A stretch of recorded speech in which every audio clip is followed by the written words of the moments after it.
Demonstrasi buruh dari Federasi Serikat Pekerja Maritim Indonesia di Jalan Bandang, Makassar ricuh.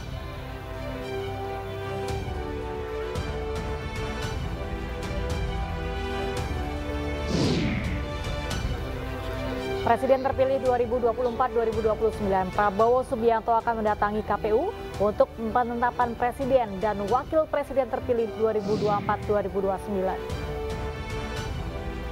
Selebgram Chandrika Cika digerebek polisi karena pesta narkoba jenis ganja bersama teman-temannya.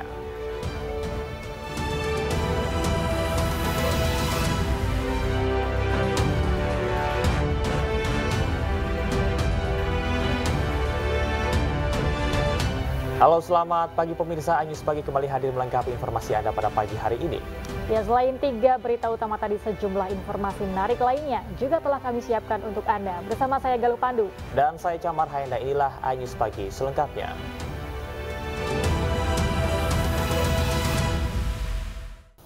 Aksi unjuk rasa karyawan PT PRLI yang terancam PHK dengan membakar ban bekas kembali dilakukan di depan gedung Mahkamah Agung Gambir.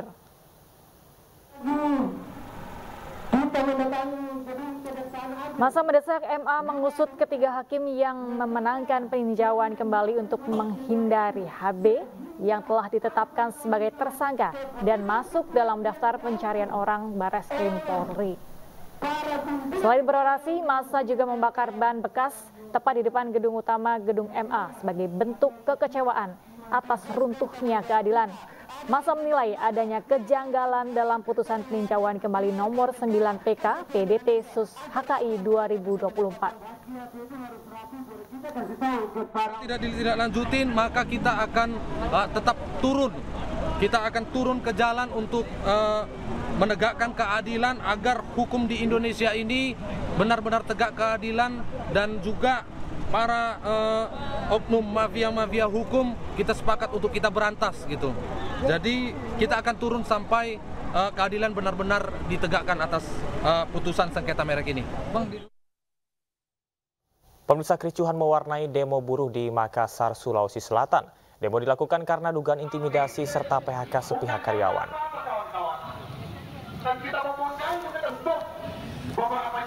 Demonstrasi puluhan buruh dari Federasi Serikat Pekerja Maritim Indonesia di Jalan Bandang, Makassar diwarnai kericuhan.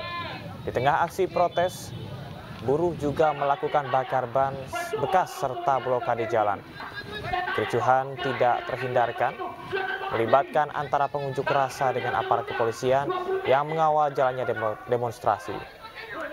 Kericuhan terjadi saat polisi berusaha membuka blokade badan jalan serta memadamkan ban bekas yang dibakar pengunjuk rasa di tengah aksi.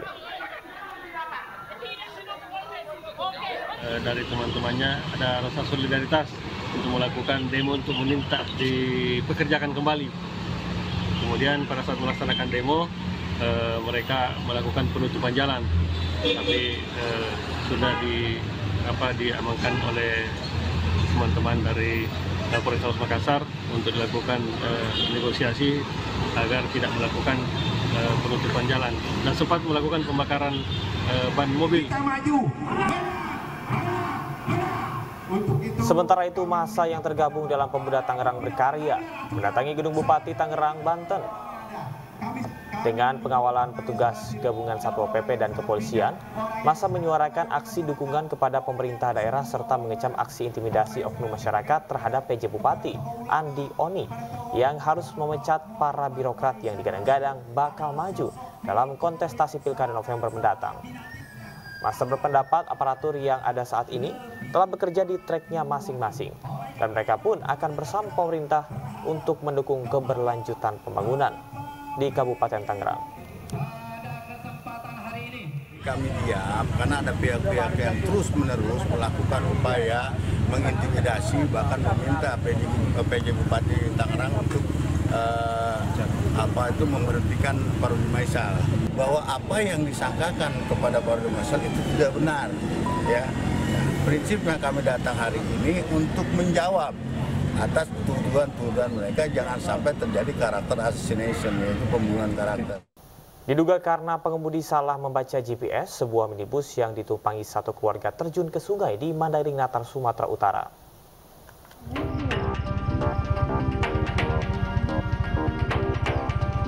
Sebuah minibus yang ditumpangi satu keluarga di Mandailing, Natal, Sumatera Utara yang menuju Pulau Jawa terjun ke sungai.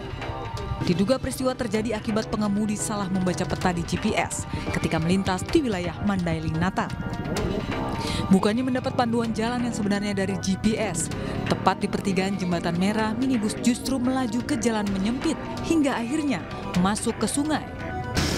Diduga untuk sementara mobil tersebut terjatuh dikarenakan tidak mengetahui medan jalan dan salah jalan. Untuk pengendara sendiri sudah dibawa ke rumah sakit dan beberapa penumpang. Dan untuk korban jiwa dalam perkara ini tidak ada. Akibat kejadian ini, polisi mengimbau kepada pengguna jalan yang tak memahami rute perjalanan untuk tak segan bertanya agar tidak salah jalan. Tidak ada korban jiwa dalam kejadian ini, namun seluruh penumpang mobil mengalami luka. Dari Mandailing, Natal, Sumatera Utara, Ahmad Hussein Lubis, iNews melaporkan. Sementara itu, pemirsa, seorang sales mobil berparas cantik adu mulut dengan petugas Dishub Makassar. Hal ini terjadi saat mobil sang sales akan digembok petugas karena kedapatan parkir di bahu jalan.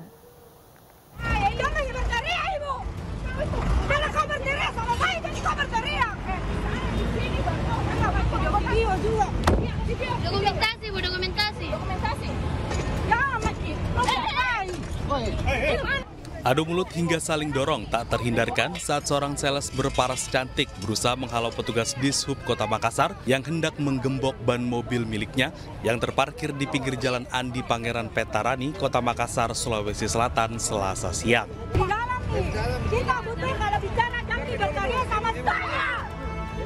Tak hanya membentak petugas, sang sales bahkan berusaha merebut gembok dari petugas. Meski demikian, usai bersih tenggang, petugas Dishub kembali menggembok kendaraan milik sales bersama sejumlah mobil lainnya yang terparkir di bahu jalan. Begitu kita gembok, kita cari orangnya tidak ada. Nah, makanya dari itu begitu muncul orangnya dari pihak Satlantas untuk mau menilang, pihak dari Lantas memerintahkan anggota untuk buka gemboknya. Kita kan buka, begitu diserahkan tilangnya dia tidak mau terima. Makanya pihak Lantas untuk memerintahkan kembali menggembok. Pada saat diperintahkan untuk menggembok kembali, mereka ngotot untuk melerai dan merampas gembok itu. Terkait maraknya parkir liar, petugas Dishub tetap akan rutin menggelar razia mengingat masih banyaknya laporan masyarakat mengenai parkir liar yang menyebabkan kemacetan panjang.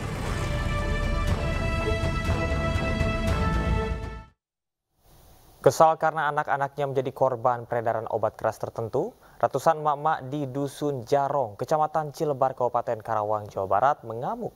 Emak-emak pun melampiaskan amarah dengan merusak warung yang diduga menjual obat-obatan terlarang tersebut.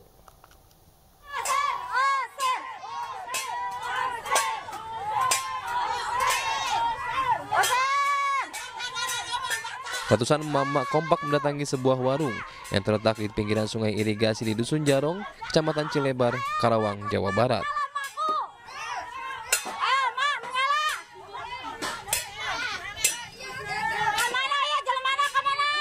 Emak-emak ini kesal karena pemilik warung diduga menjual obat keras tertentu.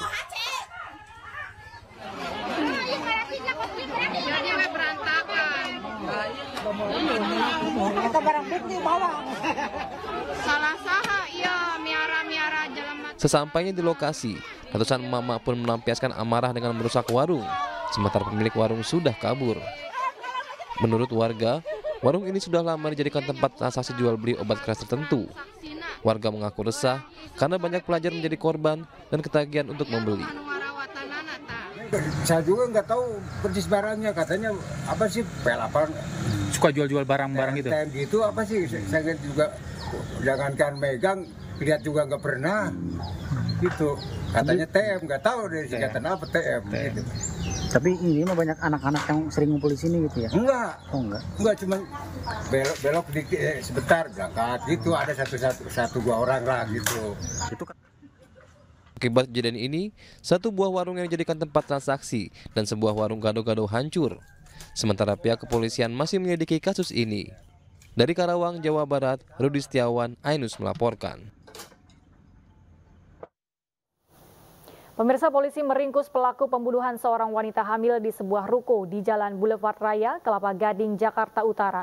Pelaku ditangkap di sebuah rumah di Teluk Betung Timur, Bandar Lampung. Aja lagi pendarahan begitu kok tinggal. Tahu sekarang di mana dia? Di mana, Pak? Mati. Ya lu kasih risi, Pak. Polisi menangkap Agus Tami, pelaku pembunuhan seorang wanita hamil bernama Ristenisi yang ditemukan di sebuah ruko di Kelapa Gading Sabtu lalu. Korban dan pelaku merupakan sepasang kekasih. Pelaku ditangkap di sebuah rumah di kawasan Kelurahan Keteguan Teluk Betung Timur, Bandar Lampung. Saat ditangkap, pelaku berpura-pura kaget dan mengaku tidak mengetahui kekasihnya tewas dibunuh. Bahkan pelaku yang merupakan warga Lampung ini sempat menangis di hadapan polisi.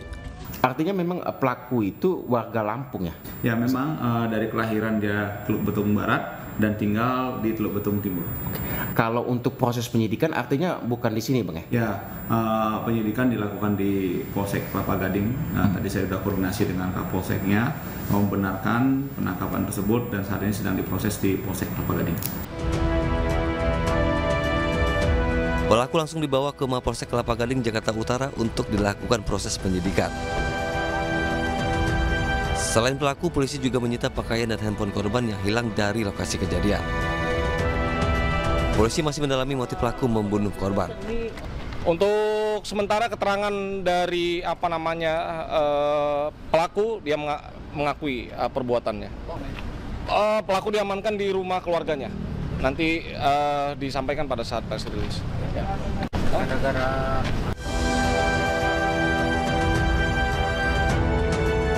Sebelumnya, seorang wanita hamil ditemukan tewas bersimbah darah dengan kondisi setengah telanjang di sebuah ruko di Jalan Boulevard Raya, Kelapa Gading, Jakarta Utara pada Sabtu lalu. Dari Bandar Lampung dan Jakarta, Andreas Afandi, Sofian Firdaus, Ainis melaporkan. Laka lantas terjadi di pintu keluar tol Binjai, Sumatera Utara. Mobil SUV yang diduga dikendarai oleh oknum polisi tak sabar mengantri di pintu keluar tol dan menabrak mobil minibus yang ada di depannya. Mbak, tolong Mbak, kalian jangan diam aja ya. Nabrak ini. Udah Bang. Video amatir merekam detik-detik pasca terjadinya kecelakaan antara mobil SUV berwarna hitam kontra minibus berwarna abu-abu di pintu keluar tol Binjai, Sumatera Utara. Kejadian diduga bermula dari mobil minibus yang kehabisan saldo saat hendak keluar tol. Mobil SUV yang berada di belakangnya tak sabar lalu mengklakson mobil korban. Tak sampai di situ, mobil yang diduga dikendarai oleh oknum polisi tersebut pun menabrak mobil minibus lantaran tak sabaran menunggu. Kalau ibu mau perpanjang terserah, bisa datang ke sini. Saya saksi ada. Iya. Saya saksi. Enggak, kami kan bagus-bagus. Memang saya kurang sabar. Saya nampak yang ini. Ditabraknya memang sengaja, Bang. Sengaja. Di situ tahu. Sengaja. Wajarlah kami minta tanggung jawab dia. Keributan pun terjadi saat mobil minibus meminta ganti rugi kepada pengendara SUV. Namun sayangnya bukan ganti rugi yang didapat.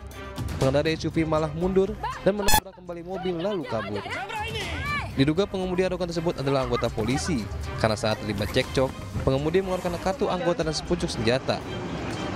Korban akhirnya melaporkan kasus ini ke Propam Polda Sumut, karena terduga pelaku diduga oknum polisi. Dari Binjai, Sumatera Utara, Ahmad Ridwan Nasution, iNews melaporkan. Sementara itu, seorang ibu rumah tangga di Gresik, Jawa Timur harus berurusan dengan polisi, berpura-pura dirampok, dan membuat laporan palsu. Alasannya pelaku membutuhkan uang untuk membayar hutang dan menyembunyikan persoalan dari suaminya.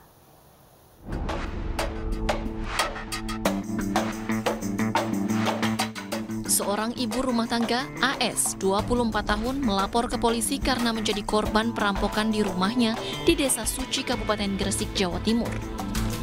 Korban bahkan menunjukkan sejumlah luka di tangan dan wajahnya. Korban mengaku kehilangan ponsel dan perhiasan senilai 30 juta rupiah. Namun ternyata laporan tersebut hanya karangan belaka.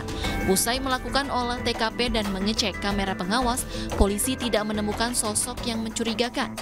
Hal serupa juga disampaikan saksi mata di lokasi. Usut punya usut, laporan palsu dibuat pelaku untuk membayar utang pada seseorang dan menyembunyikan persoalannya dari sang suami. Harta yang dilaporkan dirampok ternyata digadaikan pelaku. Luka di wajah dan tangan juga bukan ulah perampok. Jadi ternyata handphone yang hilang tersebut dan perhiasan yang hilang tersebut merupakan barang-barang yang dijual sendiri oleh korban di Penggadaian. Ya, karena korban memiliki masalah pribadi dengan seseorang di luar sana. Dan untuk hasil uang yang hasil penggadaian tersebut itu diberikan kepada orang yang memiliki masalah pribadi dengan korban sendiri. Ada 2 gelang dan 2 cincin sebenarnya tidak hilang atau dijual orang. Namun saya jual sendiri dan hasil uang itu saya berikan kepada seseorang yang terkait masalah pribadi dengan saya. Untuk luka yang saya alami itu benar terjadi adanya, namun tidak ada kaitannya dengan laporan yang saya buat. Polisi mendalami kasus ini dan belum menahan pelaku. Meski demikian, pelaku terancam dijerat pasal 220 KUHP tentang laporan palsu dengan hukuman 1 tahun 4 bulan penjara. Dari Gresik, Jawa Timur, Agus Ismanto, iNews melaporkan.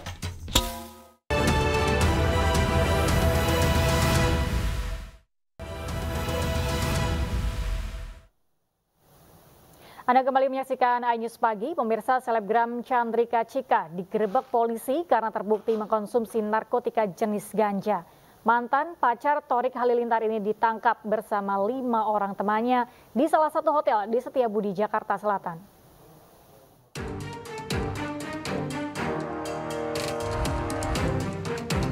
Penangkapan selebgram Chandrika Cika ini berawal dari laporan masyarakat terkait adanya aktivitas yang mencurigakan di sebuah kamar hotel di Setiabudi, Jakarta Selatan.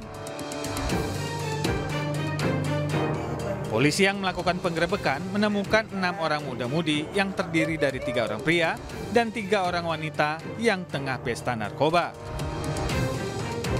Dari ke-6 muda-mudi ini, 3 diantaranya merupakan selebgram Chandrika Cika, pesinetron Monica Muller, dan atlet e-sport Herli Juliansyah alias Aura Jiksi. Selain menahan ke-6 tersangka, polisi menyita 1 rokok elektrik yang berisi ganja cair. Polisi juga telah melakukan tes urin dan semuanya dinyatakan positif narkoba jenis ganja dan sabu. Di dalam tahap penyidikan kita sudah tetapkan juga sebagai tersangka itu liquid merupakan kepemilikan dari tersangka dengan inisial AT. Ya, itu dia didapatkan oleh dari temannya dengan inisial R. Sudah dilakukan tes urin kepada kelima pelaku? Baik, ya kami jelaskan kembali bahwa terhadap ke-6 tersangka sudah kita lakukan tes urin dan hasilnya semuanya positif. Cika bersama teman-temannya dijerat pasal 127 Undang-Undang Narkotika dengan ancaman hukuman 5 tahun kurungan penjara. Dari Jakarta, Helmi Sajangbati, iNews melaporkan.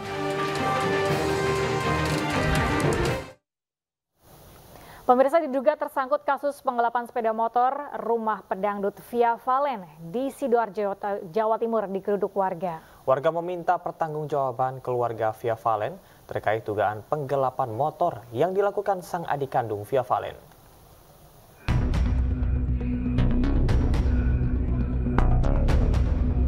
Belasan warga mendatangi rumah artis Via Valen di kawasan Kalitengah, Tanggul Angin, Sidoarjo, Jawa Timur.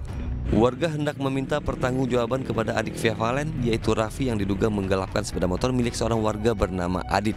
Raffi diduga meminjamkan sejumlah uang kepada Adit dengan jaminan sebuah sepeda motor. Namun saat Adit ingin mengembalikan uang dan mengambil motor jaminan, ternyata motor sudah tidak ada. Sementara Raffi juga sulit dihubungi dan tidak berada di kediamannya.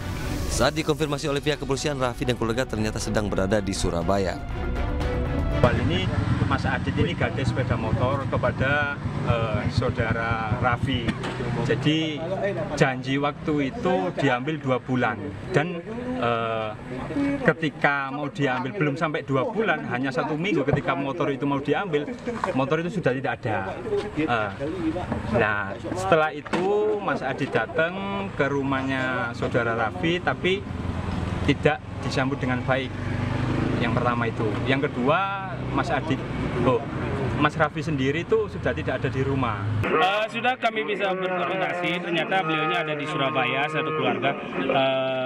Menurut informasi sudah perjalanan ke sini, nanti kita adakan mediasi. Kalau memang tidak ada ditemu, silakan rekan-rekan dari Aliansi Arek Sidoarjo melaporkan, kami akan tindak lanjuti. Kuasa hukum korban telah mengirimkan somasi ke keluarga Via Valen namun belum ada tanggapan. Korban mengancam akan melaporkan kasus dugaan penggelapan sepeda motor yang dilakukan adik kandung Via Valen ke polisi jika tidak ada iktikat baik.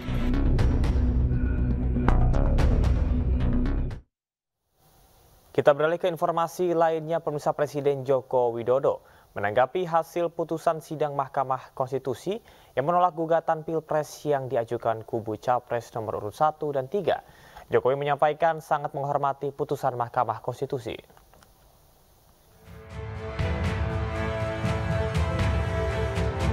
Presiden Joko Widodo menanggapi hasil putusan sengketa Pilpres yang dikeluarkan oleh Mahkamah Konstitusi.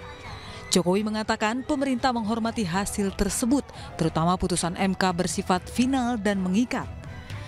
Jokowi juga menyoroti pertimbangan hukum para hakim MK yang menggugurkan segala tuduhan yang dilayangkan untuk pemerintah, seperti intervensi aparat hingga politisasi bantuan sosial dan ketidaknetralan kepala daerah. Ya, pemerintah menghormati putusan MK yang final dan mengikat. Dan pertimbangan hukum dari putusan MK yang juga menyatakan bahwa tuduhan-tuduhan kepada pemerintah seperti kecurangan, intervensi aparat, kemudian apalagi politisasi bansos, kemudian mobilisasi aparat, ketidaknetralan kepala daerah telah dinyatakan tidak terbukti. Ini yang penting bagi pemerintah ini. Sebelumnya Mahkamah Konstitusi telah membuat putusan sengketa Pilpres 2024. MK menolak seluruh permohonan yang diajukan oleh pihak Anies Muhaimin dan Ganjar Mahfud. Dengan demikian Prabowo Gibran sah menjadi presiden dan wakil presiden terpilih dan akan dilantik pada bulan Oktober 2024. Tim Liputan iNews melaporkan. Presiden terpilih 2024-2029, Prabowo Subianto akan mendatangi KPU untuk penetapan presiden dan wakil presiden terpilih 2024-2029. Prabowo menyampaikan seluruh proses Pilpres 2024 sudah selesai dan dirinya akan membangun koalisi yang kuat dan efektif untuk pemerintahan berikutnya. Sementara itu Gibran Rakabuming Raka memastikan akan mendampingi Prabowo Subianto ke KPU. Jadi saya kira prosesnya selesai. Besok saya akan menghadap ke KPU jam 10 di KPU. Dan pada saat itu, sesudah itu kita akan mulai bekerja untuk melakukan komunikasi politik dengan semua unsur, di mana kita akan berusaha membangun suatu koalisi yang kuat, koalisi yang efektif. Kita sudah selesai pertandingan, sudah ada keputusan, rakyat sudah sekarang berharap menuntut semuanya untuk bersatu. Lihat besok ya. Semoga besok acaranya lancar. Nanti setelah dari KPU juga ada beberapa pertemuan ya, ditunggu saja. Dan siapa macam pertemuan? Kami kan intinya pengen cepat-cepat silaturahmi dengan semua, menggandeng semua. Sementara itu Anies Baswedan bersama Muhaimin Iskandar menyambangi kantor DPP PKS usai putusan MK yang menolak seluruh gugatan hasil Pilpres 2024. Anies menyampaikan terima kasih dan apresiasi kepada PKS atas dukungan yang diberikan selama gelaran Pilpres 2024. Hal yang sama juga disampaikan Presiden Partai Keadilan Sejahtera Ahmad Syaihu yang berterima kasih kepada pasangan Anies Caimin yang sudah mau berjuang dalam kontestasi Pilpres 2024. Selain itu, PKS pun merasa bangga karena telah menjadi bagian dari koalisi perubahan dalam mengusung Anies Caimin. Jadi kaitan dengan hak angket ini, sebetulnya kita tidak ingin mendiskreditkan lembaga. Komisi Pemilihan Umum KPU Republik Indonesia akan melakukan rapat pleno penetapan Presiden Wakil Presiden 2024 terpilih Prabowo Subianto Gibran Rakabuming Raka. Rapat pleno rencananya digelar hari ini di Aula Gedung KPU Republik Indonesia. Mahkamah Konstitusi secara resmi telah menolak semua gugatan Pilpres yang diajukan kubu paslon 1 dan 3 melalui sidang PHPU. Sesuai aturan yang berlaku, KPU RI harus melakukan penetapan Presiden dan Wakil Presiden terpilih 3 hari pasca pembacaan putusan. KPU juga akan mengundang 2 pasangan calon lainnya, serta para ketua umum dan sekjen partai politik peserta pemilu 2024, serta tim dari ketiga paslon Capres-Cawapres 2024. Kalau berdasarkan peraturan KPU yang nomor 6 tahun 2024, di pasal 14 itu tertera bahwa 3 hari pasca pembacaan putusan Mahkamah Konstitusi, maka paling lambat 3 hari itu KPU akan menetapkan pasangan calon presiden wakil presiden terpilih. Nah, kalau dihitung paling lambatnya 3 hari, berarti besok tanggal 24 April sudah memenuhi tenggatnya. Oleh karena itu, besok pagi pukul 10 tanggal 24 April tahun 2024, KPU akan mengundang sejumlah pihak, mulai dari lembaga negara, pimpinan lembaga negara, kemudian pemerintah, tentu yang terkait ya relevan, dan kemudian partai politik, ketua umum dan sekjen dari partai politik peserta pemilu tahun 2024, juga 3 tim paslon, 3 pasangan paslon juga kami undang untuk melakukan rapat pleno terbuka terkait dengan penetapan pasangan calon presiden wakil presiden terpilih pemilu 2024. Dan pemirsa, untuk mengetahui informasi terkini jelang penetapan pasangan Prabowo Gibran sebagai presiden dan wakil presiden terpilih oleh KPU Republik Indonesia, kami sudah terhubung dengan rekan Amrina Rida di Gedung Komisi Pemilihan Umum Jakarta. Ya, Rida, selamat pagi. Bagaimana situasi terkini di Gedung KPU? Apakah sudah terlihat ada pengamanan yang disiagakan di Gedung KPU? Ya, selamat pagi Camar dan Galuh. Seperti informasi yang disampaikan tadi, memang benar bahwa hari ini akan dilaksanakan adanya rapat pleno terbuka penetapan calon presiden dan juga calon wakil presiden terpilih pemilu tahun 2024. Nah, kalau terkait dengan apakah sudah terlihat pengamanan atau tidak, sebenarnya belum terlihat pengamanan sama sekali di area depan gedung KPU RI tempat kami melaporkan saat ini.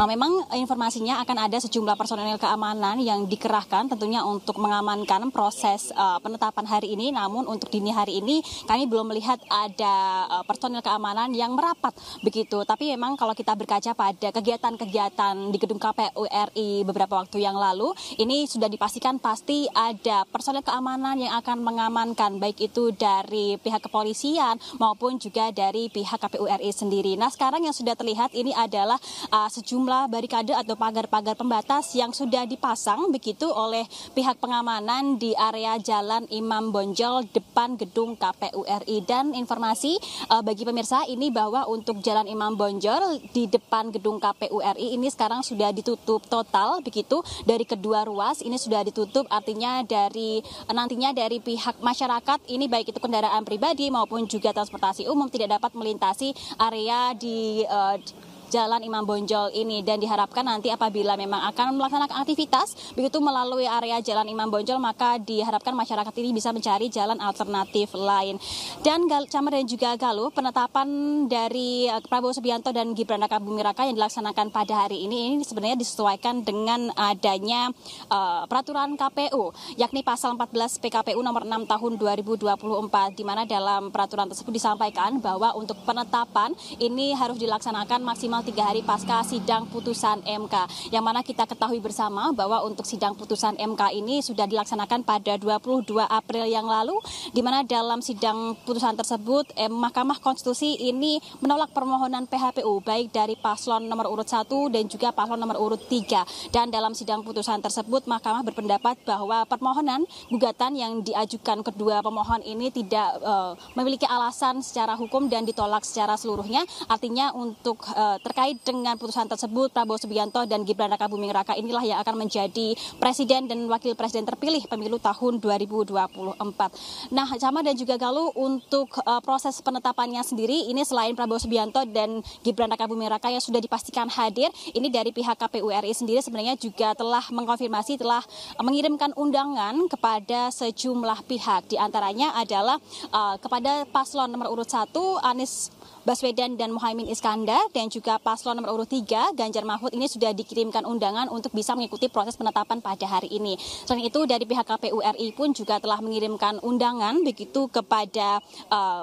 partai politik, baik itu perwakilan partai politik, sekjen maupun ketua umum, lalu juga kepada ketua DPR, ketua MPR, dan juga kepada Presiden Republik Indonesia, Presiden Joko Widodo. Ini dari pihak KPU RI sendiri telah mengkonfirmasi telah mengirimkan undangan untuk mengikuti penetapan pada hari ini. Namun belum diinformasikan siapa-siapa saja yang nantinya akan terkonfirmasi hadir untuk mengikuti dan juga mengikuti proses penetapan yang akan dilakukan pada pukul 10 nanti. Tentunya untuk bisa mengetahui kita harus melihat dulu nanti ya ketika pukul 10 siapa-siapa saja yang akan hadir. Dan kalau untuk proses rapat pleno penetapannya ini nanti rencananya akan dilaksanakan di gedung KPU RI, yakni di aula gedung KPU RI lantai 2, di mana untuk aula tersebut ini adalah aula yang memang sebelumnya juga telah digunakan oleh KPU RI untuk melaksanakan rekapitulasi nasional yang telah dilakukan beberapa waktu yang lalu. Dan dalam proses penetapan hari ini memang ada sejumlah rangkaian acara, namun secara garis besar ini dari pihak KPU RI akan memberikan salinan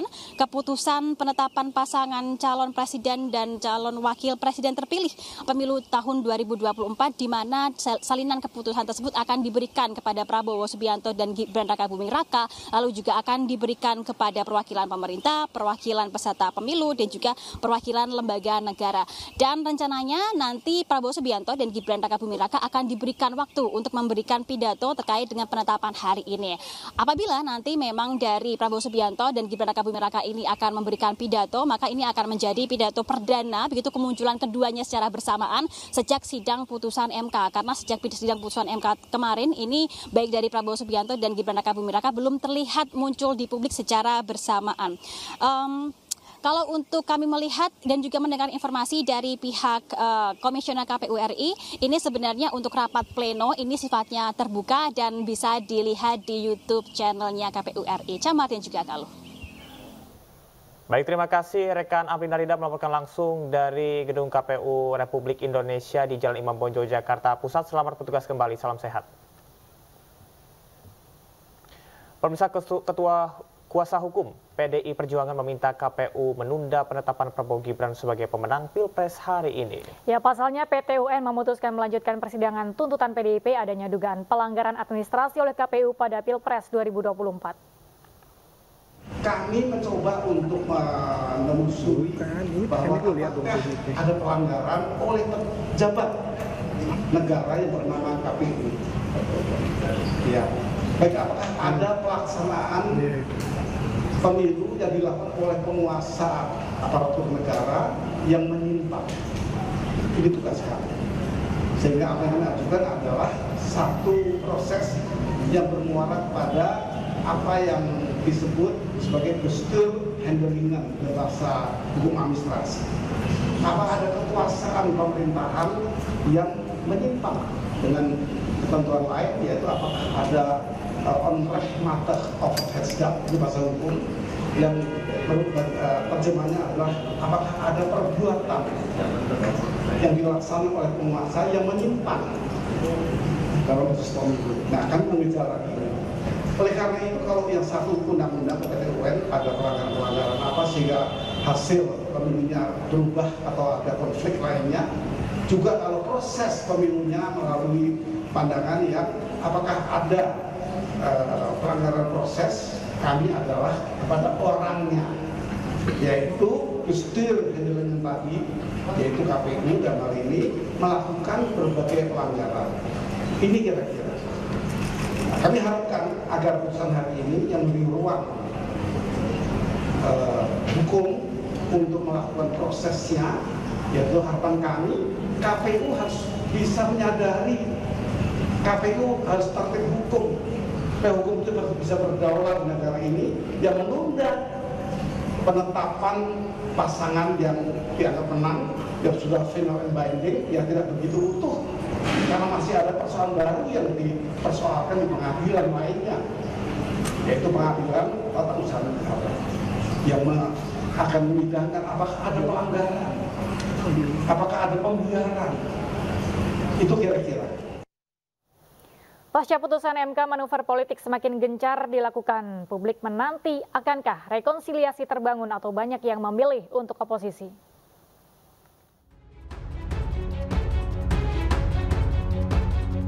Sengketa Pilpres 2024 telah diputuskan.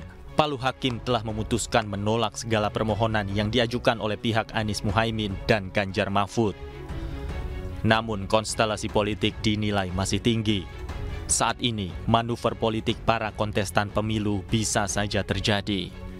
Partai politik memiliki dua pilihan, berkongsi dengan Prabowo Gibran atau konsisten berada di luar pemerintahan.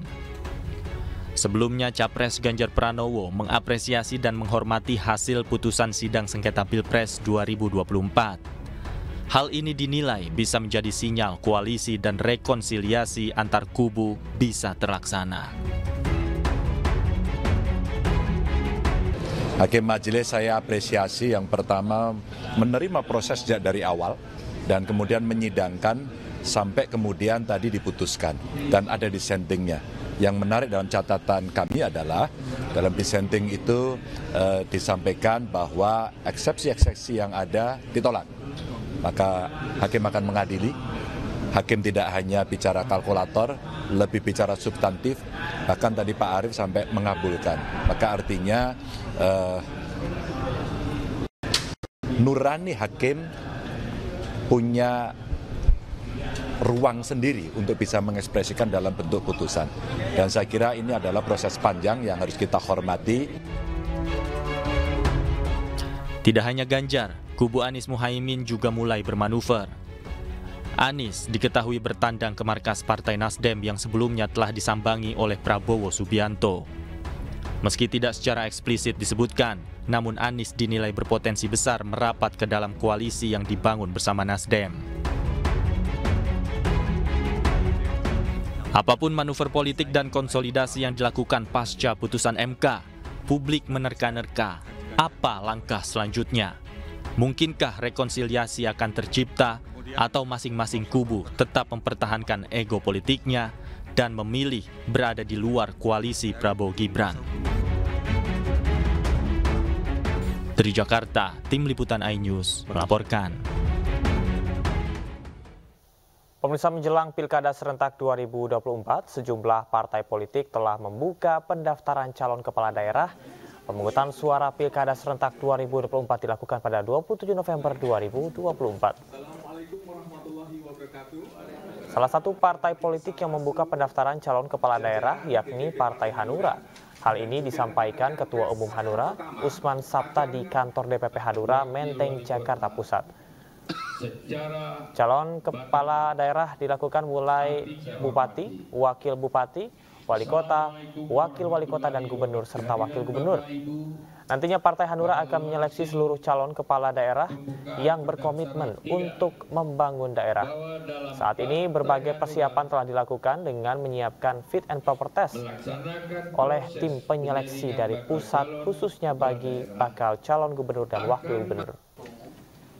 Setelah itu tidak memutuskan menginstruksikan kepada seluruh DPD, DPC seluruh Indonesia untuk membuka pendaftaran Bupati, Wakil Bupati, Wali Kota, Wakil Wali Kota, Gubernur, dan Wakil Gubernur untuk seluruh Indonesia ini hari dibuka semuanya. Sementara itu, sebagai upaya persiapan pengamanan Pilkada serentak yang akan digelar akhir tahun 2024, sejumlah peserta pendidikan Sespinti Polri menggelar praktik kerja di Polresta Sidoarjo, Jawa Timur. Sejumlah perwira menengah calon perwira tinggi Polri ini menggali informasi dan data terkait keberhasilan Polresta Sidoarjo dalam mengantisipasi dan menjaga Kamtipnas saat Pilpres 2024. Polresta Sidoarjo dipilih sebagai tempat praktik kerja Sespinti Polri karena dinilai berhasil menciptakan suasana aman dan nyaman selama Pilpres 2024. Data dan informasi ini nantinya akan digunakan untuk menentukan langkah aparat kepolisian di masing-masing wilayah dalam menghadapi Pilkada serentak yang akan berlangsung pada akhir 2024 mendatang. Sejauh ini Polresta Sidoarjo dan Polda Jatim pada umumnya sudah melakukan langkah-langkah yang luar biasa yang patut kita jadikan contoh bagaimana implementasinya dan hari saat kita diberi beban tugas juga untuk melaksanakan tugas memimpin satuan wilayah. Bagaimana mereka melakukan langkah-langkah antisipasi menciptakan situasi Kamtipmas yang baik, bagaimana kemudian pesta demokrasi berjalan, kemudian rakyat bisa melaksanakan hak pilihnya dengan lancar tanpa ada gangguan. Inilah yang kita potret. Untuk meningkatkan produksi padi, Menteri Pertanian Andi Amran Sulaiman memberikan bantuan pompa air kepada para petani di Pemalang, Jawa Tengah. Tak hanya itu, kemudahan mendapatkan pupuk bersubsidi bagi petani juga menjadi perhatian Menteri Pertanian.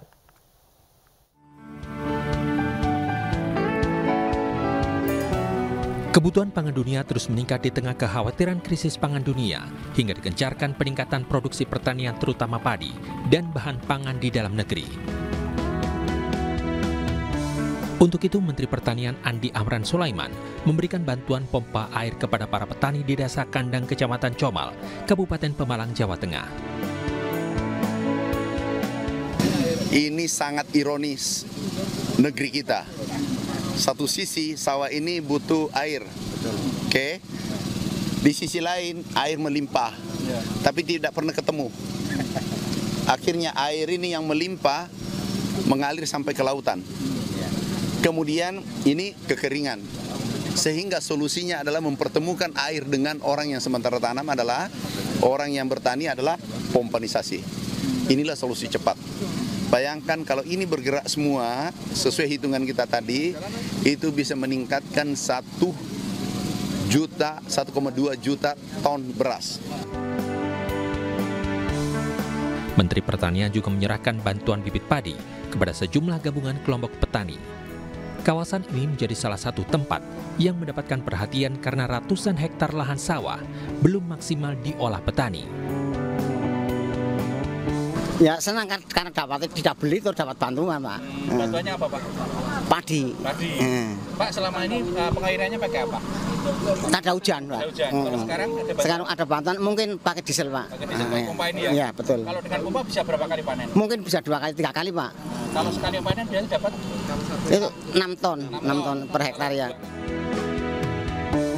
Saat berdialog antara Menteri Pertanian dengan para petani, sempat terungkap kesulitan petani untuk mendapatkan pupuk bersubsidi. Menteri Pertanian Andi Amran Sulaiman memerintahkan jajarannya untuk dapat segera menyelesaikan permasalahan ini, terutama petani agar tidak dipersulit saat mendapatkan pupuk bersubsidi. Dari Pemalang, Jawa Tengah, Suryono Soekarno, iNews melaporkan. Pemirsa, pencemaran lingkungan hidup masih menjadi permasalahan yang harus diselesaikan. Untuk memulihkan kerusakan lingkungan serta habitat, seluruh perusahaan harus melaporkan pengelolaan lingkungan. Tidak hanya melaporkan pengelolaan lingkungan saja, perusahaan juga menggunakan teknologi ramah lingkungan untuk mengurangi pencemaran lingkungan, seperti penggunaan alat pemantau mutu air hingga pemantau kualitas air limbah industri. Saat ini setidaknya ada 27.800 perusahaan melaporkan pengelolaan lingkungan kepada pemerintah. Pelaporan pengelolaan lingkungan serta penggunaan teknologi ramah lingkungan oleh perusahaan diharapkan dapat mengendalikan pencemaran dan memulihkan kerusakan lingkungan seperti aktivitas penambangan. Tercatat, dampak pencemaran lingkungan akibat aktivitas tambang timah telah merugikan negara hingga 271 triliun rupiah.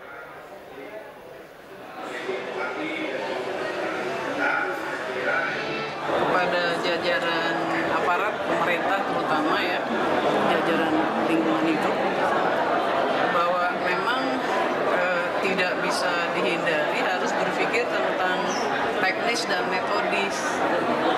Sebab lingkungan ini kan jadi instrumen baru dunia negara maju, tanda kutip menekan negara berkembang. Instrumennya adalah ilmu pengetahuan dan Memasuki bulan Syawal, salah satu perusahaan BUMN melalui program Umroh Akbarnya telah memberangkatkan ratusan peserta umroh dari beberapa wilayah di Indonesia. Selain memberikan kesempatan untuk beribadah, juga memberikan kemudahan tertentu bagi para peserta.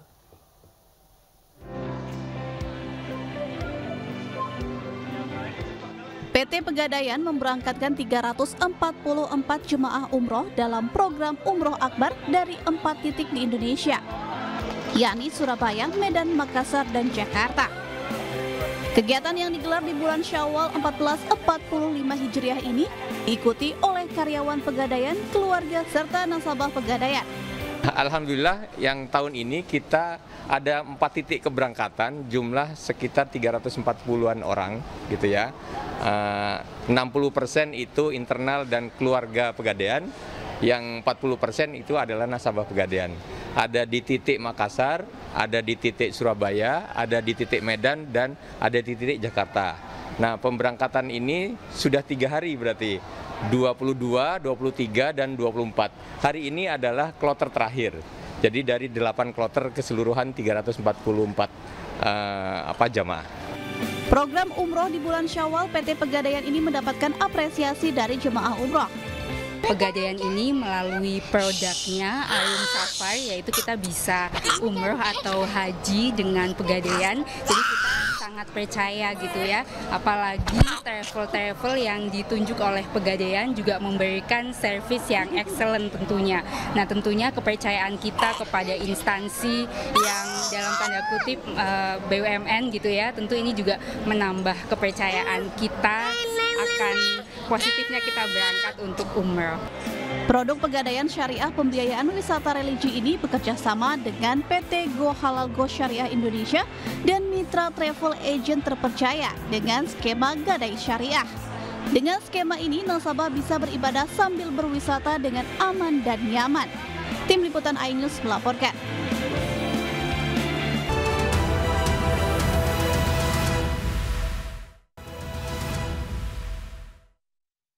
Pemirsa, terima kasih Anda masih di iNews Pagi bersama dengan saya Camar Henda dan rekan saya Galuh Pandu.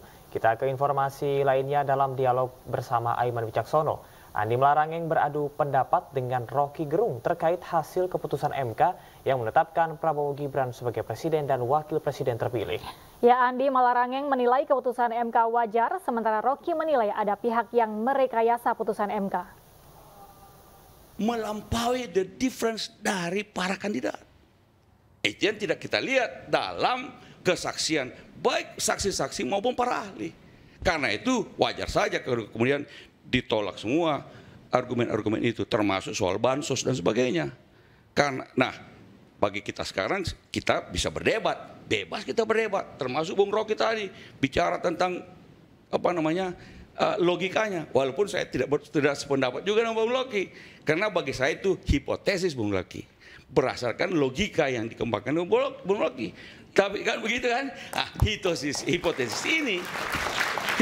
ini harus diuji pada secara empirik terhadap, kalau saya, mari kita mengujinya secara empirik hipotesis Bung Rocky tersebut tentang apa yang terjadi di Mahkamah Konstitusi. Ada metodologinya juga untuk mengetahui perilaku kelompok kecil dalam sosiologi itu ada. Gini Andi, saya ulangi ya pelan-pelan ya.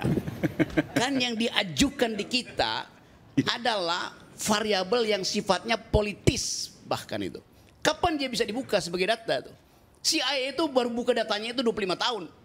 Tetapi sebelum data itu dibuka, your reasoning, cara kita berpikir udah ada di Betul, itu sah, tapi namanya hipotesis. Bukan soal hipotesis. Hipotesis itu adalah dugaan berdasarkan logika yang dikembangkan oleh seseorang. Nah, sebutkan itu dengan lengkap. Hipotesis yang ditopang oleh cara berpikir logis. Itu dasarnya. Tapi cara berpikir logis itu belum tentu merupakan kebenaran. Belum tentu Itulah sebabnya harus diuji secara empirik melalui data. Sekarang problemnya adalah bagaimana menguji empiris sebuah data yang sifatnya politis. Kapan data itu bisa dibuka coba? Ada metodologinya. Seperti apa? Dalam Chicago School tentang kelompok kecil ada metodologinya, mengetahui bagaimana perilaku kelompok kecil dan apa yang terjadi. Ada metodologi. Apakah penelitian itu bisa dilakukan sekarang? Itu persoalan. Kalau belum bisa, jangan pakai otak. Kalau belum bisa dilakukan, jangan pakai otak. Boleh. Ya itu karena itu. Boleh pakai otak. Justru itu. Cuma namanya hipotesis, bukan kebenaran.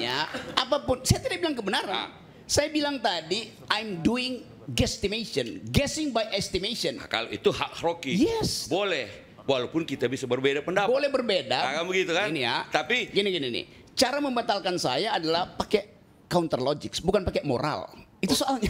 Saya tidak menggunakan moral. Saya menggunakan juga saya berselisih metodologi. Dengan Nah, kalau dengan Roy saya tidak tahu, tapi saya menggunakan metodologi bahwa cara berpikir Rocky sah. Dengan cara logika yang dia pakai, tapi itu adalah hipotesis Rocky. Cara berpikirnya sah, tapi belum tentu benar. Betul sekali, karena belum bisa diuji pada empirik, pada data yang sebenarnya. Reverse logicnya sama itu. Belum tentu benar artinya pasti salah. Belum tentu. Belum tentu salah. Hipotesis belum tentu benar, belum tentu salah. Justru itu jangan sebut belum tentu benar seolah-olah salah. Saya tidak mengatakan perlu ada tadi time lag-nya. Semua hipotesis perlu diuji. Kalau apakah dia sesuai dengan hipotesis nol atau tidak, kan begitu. Nah, selama dia belum bisa diuji, saya katakan ada metodologinya untuk menguji hipotesis Rocky, yaitu dengan bergabung metodologi kelompok kecil. Karena kelompoknya cuma 8 kan. Dan kemudian bisa. Nah, pertanyaannya apakah penelitian itu bisa dilakukan apa tidak sekarang ini, atau 10 tahun lagi, atau 20 tahun lagi? Kita belum tahu. Data 65. Tapi selama itu belum bisa diuji, tidak bisa seseorang mengklaimnya sebagai kebenaran. Bukan tapi sebagai hipotesis. Ya, gini nih, saya tidak melakukan truth claim, bukan truth claim. Tapi saya menduga di situ ada permainan yang tadi saya sebutkan, diam-diam disponsori supaya terlihat bahwa Mahkamah Konstitusi itu tidak utuh. Apa efek dari tidak utuh? Bagus pencitraannya kan? Itu dasarnya kan, buat siapa? Buat publik internasional misalnya, supaya dikatakan, ini mahkamah tidak saya kendalikan loh, buktinya ada dissenting opinion. Nah itu yang kita periksa pada satu waktu nanti itu. Sama seperti... Nah itu dugaan Rocky. Dugaan saya ini sesuatu dinamika biasa dalam kelompok kecil 8 hakim, yang 5 kemudian melakukan concurring, yang 3 dissenting. Dan itu juga biasa mewarnai. Ada kan sebagian memang orang tidak mau memilih Pak Prabowo. Itu nggak ada soal gini. Karena itu juga bisa tercermin dalam perilaku hakim. Iya itu kan begitu. Karena itu dugaan saya ini sesuatu yang biasa. Hipotesis saya begitu. Andi benar. Bahkan bukan sekedar dugaan, faktanya begitu. 5 yang melakukan penolakan, 3 dissenting itu. Terima aja sebagai data. Oke? Berarti tidak perlu dibicarakan. Saya memakai dugaan bahwa 5-3 itu adalah desain. Kan dasar berpikirnya begitu kan. Kenapa 5-3? Kenapa enggak 4? Karena kalau 4 itu yang 1 Soehartoyo itu berarti pro. Hilang semuanya. Kenapa mesti Soehartoyo yang pindah misalnya itu? Karena yang 3 ini betul-betul kukuh. Jadi tanpa sadar itu semacam dihipotesiskan. Saya hipotesiskan. Ada satu kekuatan yang mendominasi, menghegemoni pikiran-pikiran publik sehingga terlihat bahwa oh ya negara ini demokratis karena ada dissenting opinion. Padahal itu dissenting yang sebetulnya disensus yang dimanufaktur. Jadi kita mesti katakan itu manufactured dissent. Itu aja. Pemirsa, dalam rangka memperingati World Oral Health Day, Persatuan Dokter Gigi Indonesia Pengurus Wilayah DKI Jakarta bersama salah satu produsen pasta gigi menggelar fun walk di kawasan Senayan, Jakarta. Ya, para dokter gigi melakukan jalan santai sambil mengedukasi pentingnya menjaga kesehatan gigi.